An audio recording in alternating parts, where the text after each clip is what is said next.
ರೀ ಯಾಕೆ ಹೀಗೆಲ್ಲ ಮಾತಾಡ್ತಿದ್ದೀರಿ?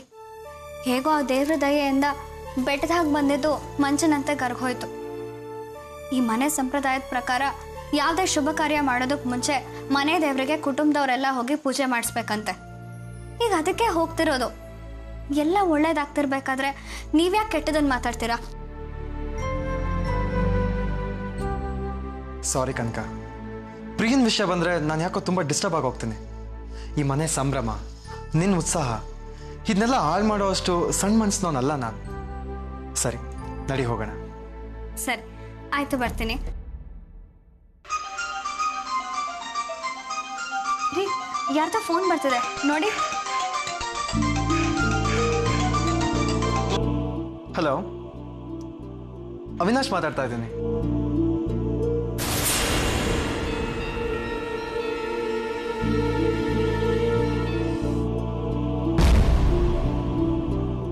ಹಾಂ, ಒಂದು ನಿಮಿಷ ಕೊಡ್ತೀನಿ. ಕನಕ, ಫೋನ್ ತಗೋ. ಹಲೋ,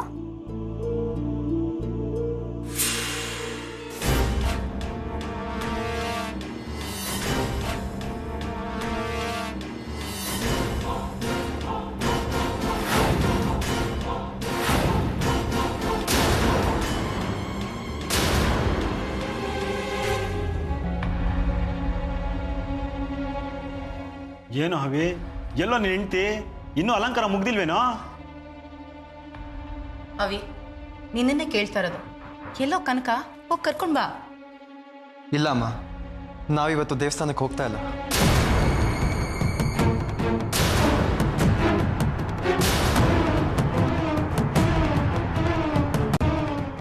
ಏನು ಹವಿ, ಏನು ಹೇಳ್ತಾ ಇದೀಯಾ?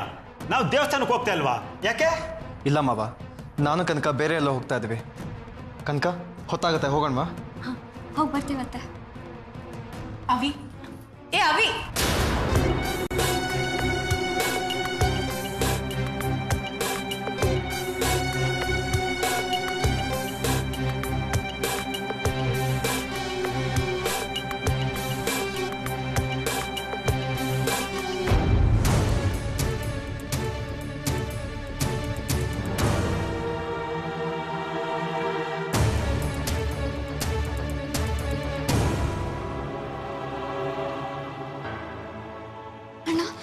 ಅಜ್ಜಿ.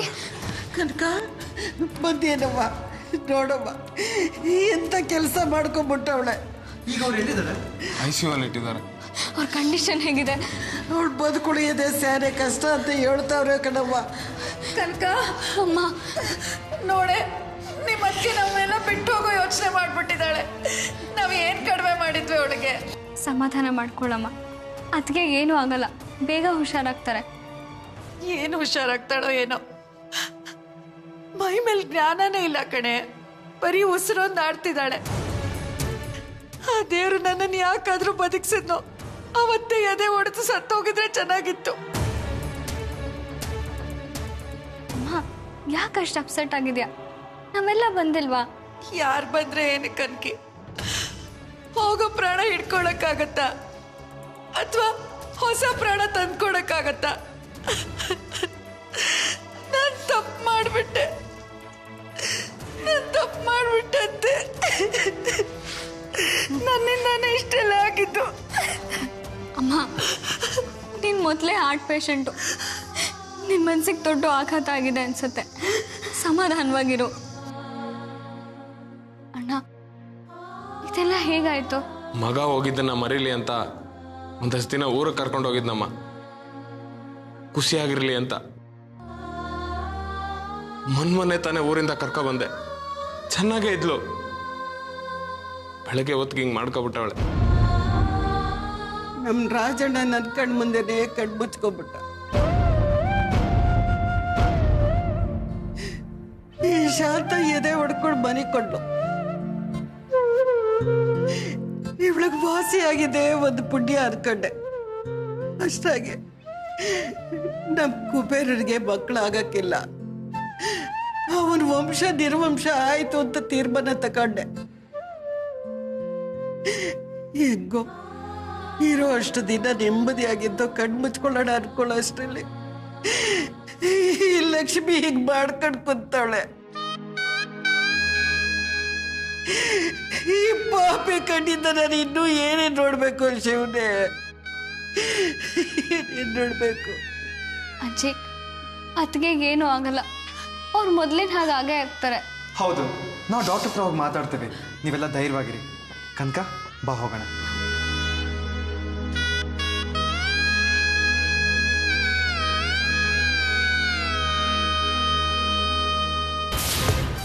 ಏನಕ್ಕ ಇದು?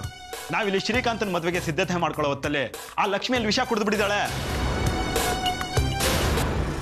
ಛೇ, ಅವಳಿಗೇನಮ್ಮಾಗಿತ್ತು ವಿಷ ಕುಡಿಯುವಂಥದ್ದು? ಯಾರಿಗೆ ಗೊತ್ತು? ಮನೆ ಒಳಗಡೆ ಏನು ನಡೆದಿರ್ತೋ ಏನೋ. ನೋಡ್ದೇನಕ್ಕ, ಎಂಥ ಸುಸಂಸ್ಕೃತ ಮನೆ, ಹ್ಯಾಪಿ ಫ್ಯಾಮಿಲಿ ಅಂತ ಕೊಚ್ಕೋತಿದ್ರು. ಅಂಥವ್ರ ಮನೆಯಲ್ಲೂ ಎಂಥ ದುರಂತ.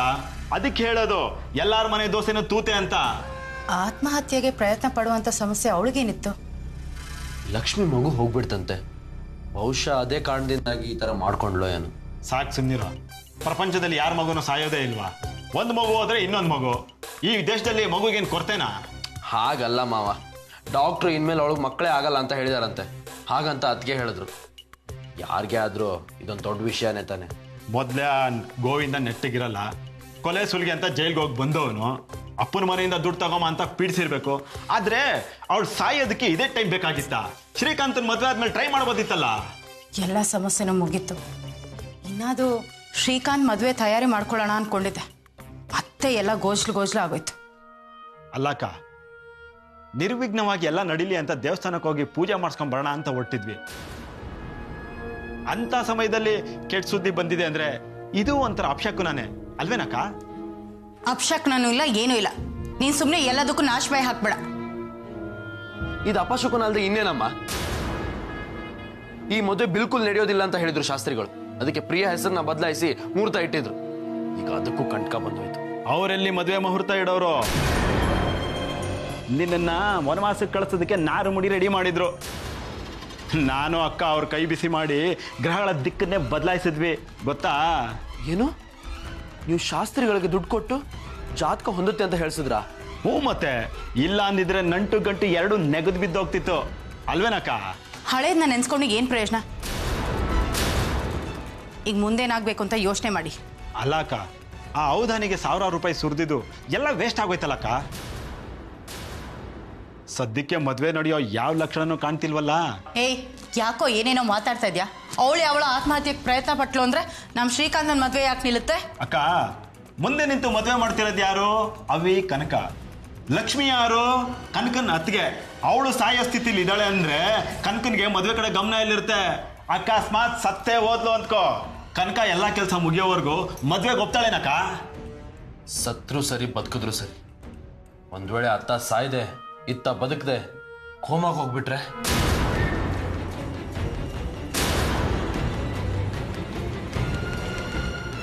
ಶ್ರೀಕಾಂತ, ಹಾಗೇನಾದ್ರೂ ಆದ್ರೆ ನಿನ್ ಕತೆ ಗೋವಿಂದ. ನೀನು ಭಗ್ನ ಪ್ರೇಮಿಯಾಗಿ ತ್ರಿಶಂಕು ಸ್ವರ್ಗದಲ್ಲಿ ಒದ್ದಾಡಬೇಕಾಗತ್ತೆ. ಕಬ್ನ ಕಾದಾಗ್ಲೇ ಬಿಡಿಬೇಕು. ಅಕಸ್ಮಾತ್ ಔದಾನಿಗೆ ಏನಾದ್ರೂ ನಾಲ್ಗೆ ಕಡ್ತಾ ಬಂದು ಜಾತಕ ಕೂಡ ಬಂದಿರಲಿಲ್ಲ, ದುಡ್ಡು ಇಸ್ಕೊಂಡು ಮುಹೂರ್ತ ಇಟ್ಟೆ ಅಂತ ಬಾಯಿ ಬಿಟ್ಬಿಟ್ರೆ ಆಮೇಲೆ ನೀನು ಮಧು ಕಾಲೇ ಹಿಡಿಬೇಕಾಗತ್ತೆ ಅಷ್ಟೇ. ನನ್ಗೇನ್ ಬಂದಿದೆ ಅಂತ ಕರ್ಮ? ಅದಕ್ಕೆ ಈ ರಗಳೆ ಎಲ್ಲ ಬೇಡ, ನನ್ಗೆ ಮದುವೆನೇ ಆಗಲ್ಲ ಅಂತ ಹೇಳಿದ್ವಿ. ನೀಲ್ಕಂಠ, ಇನ್ ಸ್ವಲ್ಪ ಸುಮ್ಮನೆ ಇರ್ತೀಯಾ? ಸುಮ್ಮನೆ ಏನೇನೋ ಮಾತಾಡಿ ಶ್ರೀಕಾಂತನ ತಲೆ ಕೆಡಿಸ್ಬೇಡ. ಮೊದಲು ಲಕ್ಷ್ಮಿ ಪರಿಸ್ಥಿತಿ ಹೇಗಿದೆ ಅಂತ ವಿಚಾರಿಸೋಣ.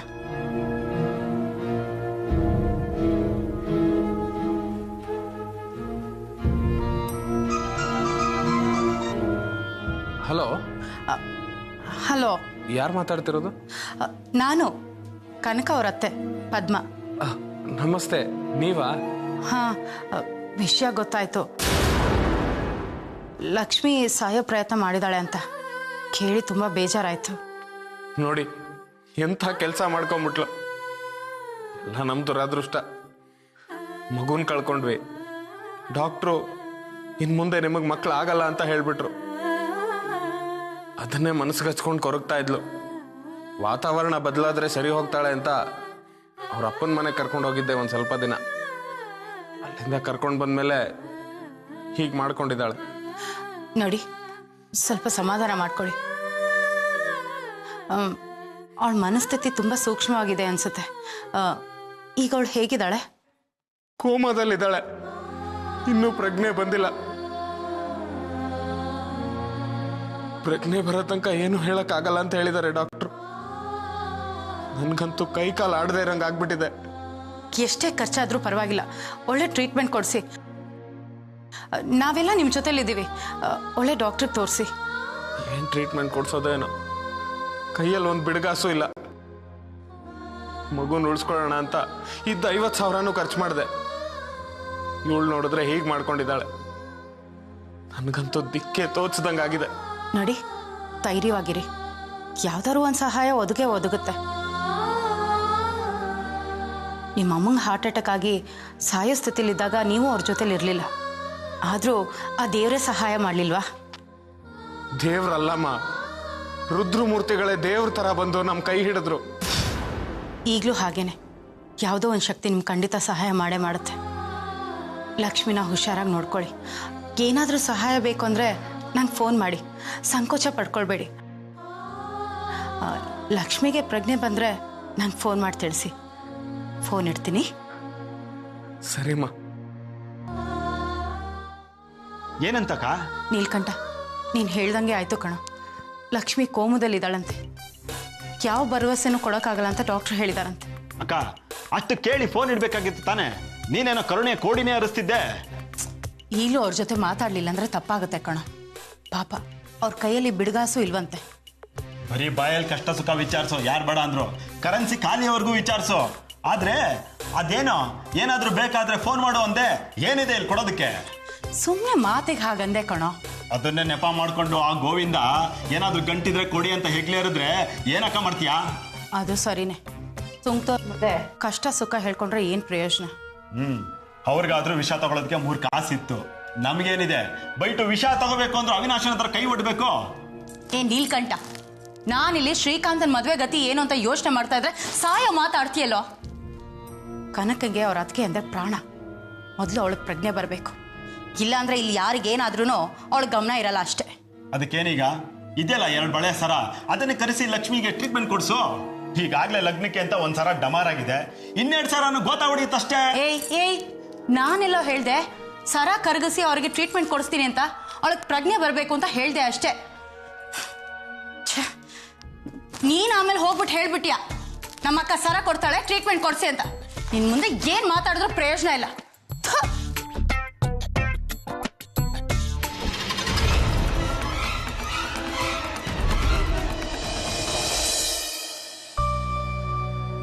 ಇದು ತಗೊಂಡೋಗಿ ಅಲ್ಲಿ ಕೊಟ್ಬಿಡಿ.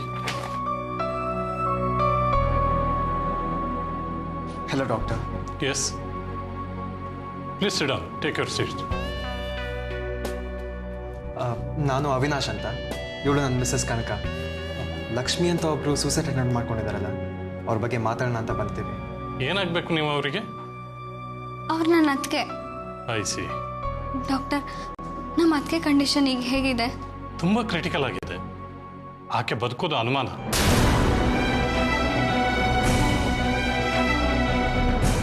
ಡಾಕ್ಟರ್, ನಿಮ್ಮ ಕೈ ಮುಗ್ದು ಕೇಳ್ಕೊತೀನಿ, ಹೇಗಾದರೂ ಮಾಡಿ ನಮ್ಮ ಅತ್ತಿಗೆನ ಉಳಿಸ್ಕೊಡಿ. ಐ ಆಮ್ ಸಾರಿ, ನನ್ನ ಕೈಲಿ ಏನೂ ಇಲ್ಲ. ಡಾಕ್ಟರ್, ನೀವೇ ಕೈ ಚೆಲ್ಬಿಟ್ರೆ ಹೇಗೆ ಡಾಕ್ಟರ್? ಏನಾದರೂ ಮಾಡಿ ಅವ್ರನ್ನ ಉಳಿಸ್ಕೊಡಿ. ಯೂಶ್ವಲಿ ನಾವು ನಮ್ಮ ಪ್ರಯತ್ನ ಮಾಡ್ತೀವಿ ಅಂತ ಹೇಳ್ತೀವಿ, ಆದರೆ ಇಲ್ಲಿ ಹಾಗೆ ಹೇಳೋ ಹಾಗೂ ಇಲ್ಲ. ನಾವು ನಮ್ಮ ಪ್ರಯತ್ನನೂ ಮಾಡೋ ಹಾಗಿಲ್ಲ. ಡಾಕ್ಟರ್, ಏನು ಹೇಳ್ತಿದ್ದೀರಾ ನೀವು? ಎಸ್, ಆಕೆ ಸುಸೈಡ್ ಅಟೆಂಪ್ಟ್ ಮಾಡಿದ್ದಾರೆ. ಕಾನೂನಿನ ಪ್ರಕಾರ ಅದು ಅಪರಾಧ. ಅಸಹಜ ಸಾವಿನ ಪ್ರಯತ್ನ ಅಂತ ಪ್ರಕರಣ ದಾಖಲು ಮಾಡಬೇಕಾಗತ್ತೆ. ಹ್ಯುಮ್ಯಾನಿಟಿ ದೃಷ್ಟಿಯಿಂದ ನಾವು ಆಕೆಗೊಂದು ಗ್ಲೂಕೋಸ್ ಡ್ರಿಪ್ ಹಾಕಿದ್ದೀವಿ ಅಷ್ಟೇ. ಪೊಲೀಸರು ಬರೋ ತನಕನೂ ನಾವು ಇಂಟೆನ್ಸಿವ್ ಟ್ರೀಟ್ಮೆಂಟ್ ಶುರು ಮಾಡೋ ಹಾಗಿಲ್ಲ. ಅದಕ್ಕೆ ಪೊಲೀಸರಿಗೆ ಫೋನ್ ಮಾಡೋಣ ಅಂತಿದ್ದೆ.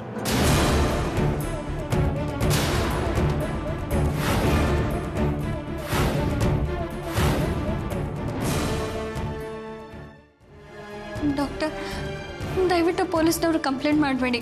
ಹಾಗಂದ್ರೆ ಹೇಗಮ್ಮ? ಇದು ಅಟೆಂಪ್ಟ್ ಟು ಸುಸೈಡ್. ನಾವು ಪೊಲೀಸರ ಗಮನಕ್ಕೆ ತರಲೇಬೇಕಾಗುತ್ತೆ. ಬೇಡ ಡಾಕ್ಟರ್. ಮರ್ಯಾದಸ್ಥರ ಕುಟುಂಬ ಪೊಲೀಸ್ ತನಕ ಸುದ್ದಿ ಹೋದರೆ ತುಂಬ ತೊಂದರೆ ಆಗುತ್ತೆ. ಬಟ್ ಕಾನೂನಿನ ಪ್ರಕಾರ ನಾನು ನಡ್ಕೋಬೇಕಲ್ಲ. ನನಗೆ ಬೇರೆ ದಾರಿ ಏನಿದೆ ಹೇಳಿ? ಆಕೆ ಗಂಡ ಬಂದು ಪೊಲೀಸರಿಗೆ ಹೇಳಬೇಡಿ ಅಂತ ಕೇಳ್ಕೊಂಡ್ರು. ಒಳಗೊಳಗೆ ಏನೇನಿರುತ್ತೋ ನನಗೆ ಆಗ್ಬೇಕು, ಅದಕ್ಕೆ ಆಗೋಲ್ಲ ಅಂದ್ಬಿಟ್ಟೆ. ಡಾಕ್ಟರ್, ನೀವು ಪೊಲೀಸಿಗೆ ಇನ್ಫಾರ್ಮ್ ಮಾಡ್ತೀರಾ, ಅವ್ರು ಬಂದು ಎಂಕ್ವೈರಿ ಶುರು ಮಾಡ್ತಾರೆ. ಇಲ್ಲಿದೆಲ್ಲ ಕೇಳಿ ಏನೇನೋ ಸಂಬಂಧ ಕಲ್ಪಿಸಿ ತುಂಬ ಟಾರ್ಚರ್ ಕೊಡ್ತಾರೆ ಡಾಕ್ಟರ್. ಮೊದಲೇ ಇವರು ದುಃಖದಲ್ಲಿದ್ದಾರೆ, ಮತ್ತೆ ಪೊಲೀಸ್ ಎಂಕ್ವೈರಿನ ಫೇಸ್ ಮಾಡೋ ಅಷ್ಟು ಶಕ್ತಿ ಇವರಲ್ಲಿಲ್ಲ. ಇದೆಲ್ಲ ಆದಮೇಲೆ ನೀವು ಟ್ರೀಟ್ಮೆಂಟ್ ಶುರು ಮಾಡ್ತೀರಾ, ಅಷ್ಟರಲ್ಲಿ ಲಕ್ಷ್ಮಿ ಅವರು ಕೈ ತಪ್ಪೋಗ್ಬಿಡ್ತಾರೆ. ಹೌದು ಡಾಕ್ಟರ್, ಈಗ ನಮ್ಮ ಅದಕ್ಕೆ ಪಾಲ್ಗೆ ನೀವೇ ದೇವ್ರು. ತಕ್ಷಣ ಟ್ರೀಟ್ಮೆಂಟ್ ಕೊಟ್ಟು ಅವ್ರ ಜೀವ ಉಳಿಸ್ಕೊಡಿ, ನಿಮ್ಮ ಕೈ ಮುಗ್ದು ಕೇಳ್ಕೊತೀನಿ. ನೀವು ನನ್ನ ಒಳ್ಳೆ ಇಕ್ಕಟ್ಟಿನಲ್ಲಿ ಸಿಕ್ಕಿಸ್ತಿದ್ದೀರಲ್ಲ. ಪ್ಲೀಸ್ ಡಾಕ್ಟರ್, ಇದೊಂದು ಹೆಲ್ಪ್ ಮಾಡಿ. ಎಷ್ಟೇ ಖರ್ಚಾದ್ರೂ ಪರವಾಗಿಲ್ಲ, ನಾವು ಖರ್ಚು ಮಾಡಕ್ಕೆ ರೆಡಿ ಇದ್ದೀವಿ. ಸರಿ, ಹಾಗಾದ್ರೆ ನೀವು ಇಷ್ಟೊಂದು ಕೇಳ್ಕೊತಿದ್ದೀರಲ್ಲ ಅಂತ ಒಪ್ಕೋತಿದ್ದೀನಿ. ತಕ್ಷಣ ಟ್ರೀಟ್ಮೆಂಟ್ ಶುರು ಮಾಡ್ತೀನಿ. ನೀವು ಇಮಿಡಿಯೇಟ್ ಆಗಿ 50,000 ರೂಪಾಯಿನ ಆಸ್ಪತ್ರೆ ಕಟ್ಟಿ, ಇನ್ನುಳಿದ 50,000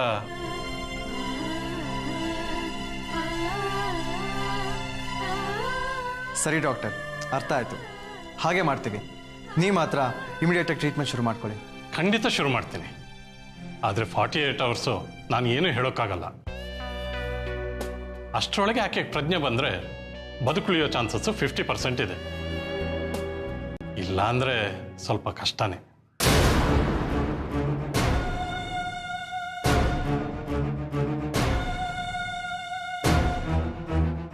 ಅಕಸ್ಮಾತ್ತಾಗಿ ಆಕೆ ಸತ್ತರೆ ಅದಕ್ಕೆ ಆಸ್ಪತ್ರೆ ಯಾವುದೇ ರೀತಿಯಲ್ಲಿ ಜವಾಬ್ದಾರಿ ಅಲ್ಲ, ನಾವೇ ಜವಾಬ್ದಾರರು ಅಂತ ಇದರಲ್ಲಿ ಬರೆದ್ಬಿಟ್ಟು ಸೈನ್ ಮಾಡಿಕೊಡಿ.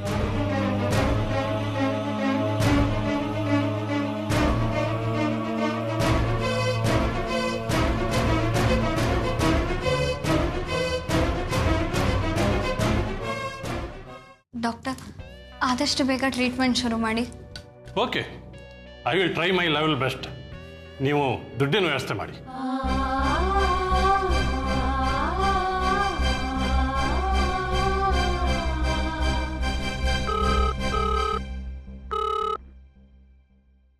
ಹಲೋ, ನಾನತ್ತೆ ಪ್ರಿಯಾ ಮಾತಾಡ್ತಾ ಇರೋದು. ಕನಕಕ್ಕನ ಫೋನ್ ನಾಟ್ ರೀಚಬಲ್ ಅಂತ ಬರ್ತಾ ಇತ್ತು. ಸ್ವಲ್ಪ ಕನಕಕ್ಕನ ಫೋನ್ ಕೊಡ್ತೀರಾ? ಪ್ರಿಯಾ, ಕನಕ ಮನೇಲಿಲ್ಲ. ಫೋನ್ ಮಾಡೋ ಬದಲು ಮನೆಗೆ ಬರ್ಬೋದಾಗಿತ್ತಲ್ಲ. ಏನು, ಕನಕಕ್ಕ ಮನೇಲಿಲ್ವಾ? ಎಲ್ಲಿ ಹೋಗಿದ್ದಾಳೆ? ಅಯ್ಯೋ, ಅದೊಂದು ದೊಡ್ಡ ಕತೆ. ಇಲ್ಲಿ ತನಕ ಅದನ್ನೇ ಪಾರಾಯಣ ಮಾಡಿ ಮಾಡಿ ನನಗೂ ಸಾಕಾಗೋಗಿದೆ. ನೀವೇನು ಹೇಳ್ತಾ ಇದ್ದೀರಾ ಅಂತ ನನಗೆ ಅರ್ಥ ಆಗ್ತಿಲ್ಲ ಅತ್ತೆ. ಈ ಮನೇಲಿ ಏನು ನಡೀತಾ ಇದೆ ಅಂತ ನನಗೆ ಅರ್ಥ ಆಗ್ತಾಯಿಲ್ಲ. ಇನ್ನು ನಿನ್ಗೆ ಹೇಗೆ ಅರ್ಥ ಆಗುತ್ತೆ? ಅತ್ತೆ, ಯಾರಿಗೇನಾಯ್ತು? ಯಾಕೊಂಥರ ಮಾತಾಡ್ತಿದ್ದೀರಾ? ಪ್ರಿಯಾ, ಕನಕನ ಅದಕ್ಕೆ ಸೂಸೈಡ್ ಅಟೆಂಪ್ಟ್ ಟ್ರೈ ಮಾಡಿದಾರಂತೆ.